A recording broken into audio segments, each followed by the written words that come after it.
రీతిలో అంతరిక్ష కేంద్రంలో 9 నెలల పాటు చిక్కుకుపోయాయి. ఇక ఇన్నాళ్లకు భూమి మీదకు అడుగుపెట్టిన అమెరికా వ్యోమగామి సునీత విలియమ్స్ పేరు ఎక్కడ చూసినా మారుమ్రోగిపోతోంది.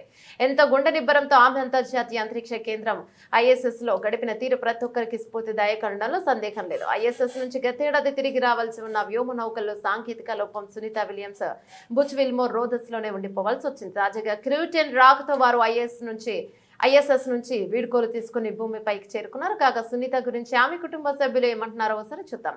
సునీత విలియమ్స్ కు అంతరిక్ష కేంద్రమే ఒక ఇల్లు వంటిదని, ధైర్యమే ఆమెకు ఊపిరని చెప్తున్నారు. ఆమె తమకు ఇన్నాళ్ల పాటు దూరంగా ఉన్నప్పటికీ తమకు ఇష్టమైన పని చేస్తుండటంతో తామేమీ ఆందోళన చెందడం లేదని అంటున్నారు. ఆమెకు ఇది ఏది కూడా ఇష్టమైతే తమకు అదే కూడా ఇష్టమని స్పష్టం చేశారు. సునీత తండ్రి దీపక్ పాండ్యా, తల్లి ఉర్స్లిన్ బోని పాండ్యా, వీరికి 3 సంతానం కాగా సునీత చిన్నది. ఆమెకు జే థామస్ అనే అన్నయ్య, దీనా ఆనంద్ అనే అక్క కూడా ఉన్నారు. అమెరికాలో జన్మించిన సునీత అక్కడే చదువుకుంది. ఆ తర్వాత ఆమె తండ్రి దీపక్ పాండ్యా ప్రోత్సాహంతో అమెరికన్ నేవీలో చేరారు.